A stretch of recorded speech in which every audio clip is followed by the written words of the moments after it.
मैं हूं जयप्रकाश और सभी दोस्तों को मेरा प्यार भरा नमस्कार। मैं आज कोरोना के बारे में चर्चा कर रहा हूं। कोरोना एक वायरस के द्वारा उत्पन्न होने वाला बीमारी है।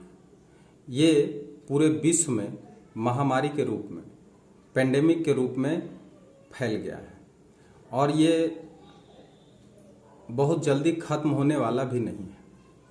हो सकता है ये वायरस अपने आप में कुछ चेंजेज ला करके, कुछ कमज़ोर हो करके इसको जल्दी ख़त्म कर दे।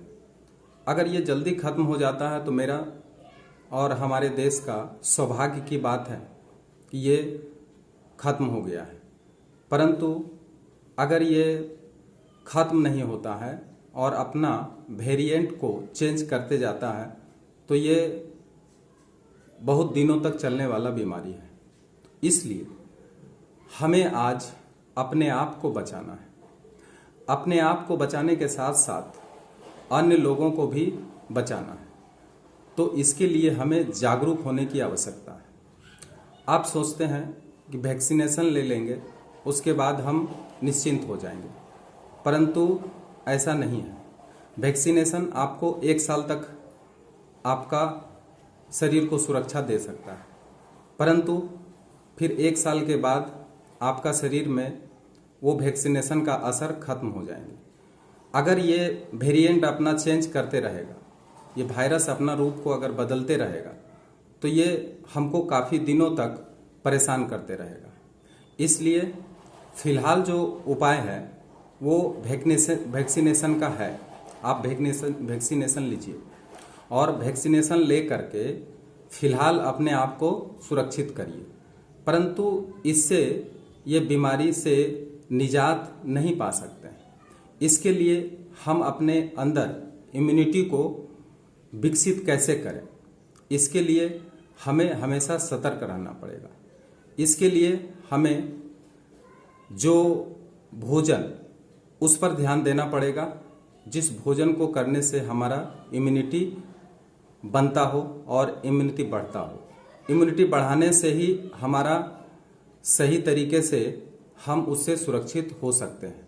तो इम्यूनिटी बढ़ाने के लिए हमको खान पान और उसके साथ साथ उससे संबंधित योगा को भी करना पड़ेगा, ताकि हम अपने आप को उस वायरस से लड़ने के लिए सक्षम बना सकें। वैक्सीनेशन तो जरूर ही लेना है और फिलहाल जो सिचुएशन चल रहा है उस सिचुएशन में आपको मास्क लगाना बहुत ही अनिवार्य है। सोशल डिस्टेंसिंग को कायम करना बहुत ही अनिवार्य है। इस चीज को तो आपको करिए ही। और दूसरी बात है कि जो इमोशन है उसको कम करना पड़ेगा। आप इमोशनल हो करके अपने बच्चों के साथ या अपने परिवार के साथ हिलते मिलते हैं। अगर आपको कहीं संक्रमण हो गया है और आप इमोशन से किसी बच्चे या परिवार के साथ मिलते हैं तो आप कहीं ना कहीं उसको भी वायरस दे देंगे। तो इसलिए इस समय इमोशन का समय नहीं है। आप इमोशन को अपने अंदर दबा के रखिए और किसी भी तरह से जीवन को बचाने का प्रयास करिए। आप अगर संक्रमित हो गए हैं तो आप क्वारंटाइन हो जाइए और परिवार से दूर रहिए, ताकि कम से कम आप दूसरे के जीवन को बचा सकते हैं। ऐसे तो इसका मृत्यु दर जो होते हैं बहुत कम ही बताया जाता है। आप क्वारंटाइन रहिए। हो सकता है आप क्वारंटाइन रहने के बाद अगर आप पॉजिटिव हो जाइए तो डॉक्टर के संरक्षण में आप क्वारंटाइन रखिए। ज़रूरत पड़े तो आप हॉस्पिटल में जाइए, हॉस्पिटल में भर्ती होइए अगर ज़रूरत पड़े तो। लेकिन अगर आप क्वारंटाइन रख कर आपका अगर ऑक्सीजन लेवल 95 से ऊपर है, 94 से ऊपर है, तो आपको हॉस्पिटल जाने की आवश्यकता नहीं है। इसका मतलब आप उस बीमारी से लड़ने में सक्षम हैं। तो उस स्थिति में आप हॉस्पिटल में जाकर अन्यथा भीड़ मत करिए, क्योंकि हो सकता है कि कोई ऐसा इंसान जिसका जीवन बिल्कुल खतरे में है, उसको बेड की नितांत आवश्यकता है। तो अगर आप चले जाते हैं वहाँ पे तो क्या होता है कि उन लोगों का जान नहीं बचाया जा सकता है। आपके कारण जो जीवन और मृत्यु से लड़ रहे हैं उसको बेड नहीं मिल पा रहा है, वो अपने जीवन को गंवा रहे हैं। तो जीवन को बचाने के लिए, दूसरे के जीवन को बचाने के लिए आप अगर सक्षम हैं तो आप अपना खुद इलाज करने का कोशिश करिए। परंतु विकट परिस्थिति में आपको हॉस्पिटल जाना है, विकट परिस्थिति में आपको हॉस्पिटल जाकर के अपना इलाज कराना है। तो इस पर ध्यान रखिए। बहुत लोग तो मास्क भी नहीं पहनते, बहुत लोग सोशल डिस्टेंसिंग नहीं करते। वो सोचते हैं कि ये इसी तरह का अफवाह है। अफवाह नहीं है भाई। अफवाह अगर होता तो इस तरह से संसार में लोग मृत्यु के मुंह में नहीं चले जाते। आप देख रहे हैं कि पिछले 2020 से लगातार लोग मृत्यु के गाल में समा रहे हैं। तो ये अफवाह बिल्कुल नहीं है, कोरोना है, इसको आपको मानना पड़ेगा। और इसलिए इसके बचाव में आप जो सक्षम है, जितना सक्षम है, उसको करने की आवश्यकता है।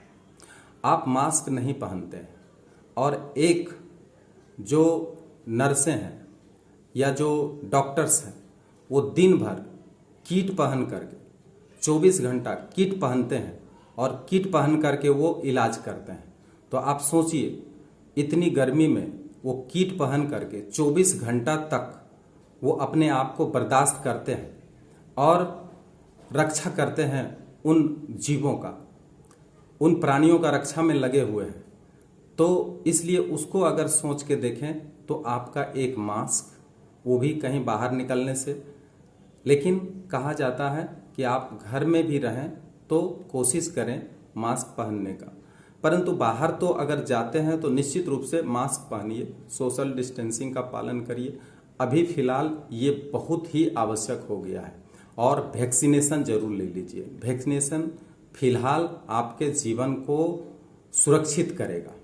आप अगर इस संकट के लिए 1 साल तक अगर इस संकट को टाल सकते हैं तो इसको जरूर टालिए। अगर ये संकट टल जाता है तो हो सकता है कि आगे ये वायरस खुद ब खुद कमज़ोर होने लग गए, और वायरस जब खुद ब खुद कमज़ोर होने लग जाएगा तो ऑटोमेटिक ये वायरस का प्रभाव हमारे शरीर से कम हो जाएगा और ये बीमारी दूर हो जाएगा।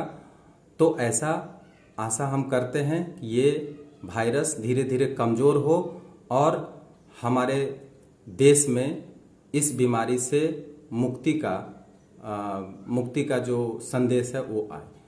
तो मेरा ये कहना है कि आप इस परिस्थिति में अपने आप को बचाइए और दूसरे को भी बचाइए। अगर आप संक्रमित हैं तो आप बिल्कुल क्वारंटाइन रहिए, किसी दूसरे के संपर्क में मत रहिए और कोशिश कीजिए कि ज़्यादा से ज़्यादा जीवन बचे। यही इस समय का सबसे बड़ा जो कार्य है हमारा, यही सबसे बड़ा कार्य है। Thank you very much.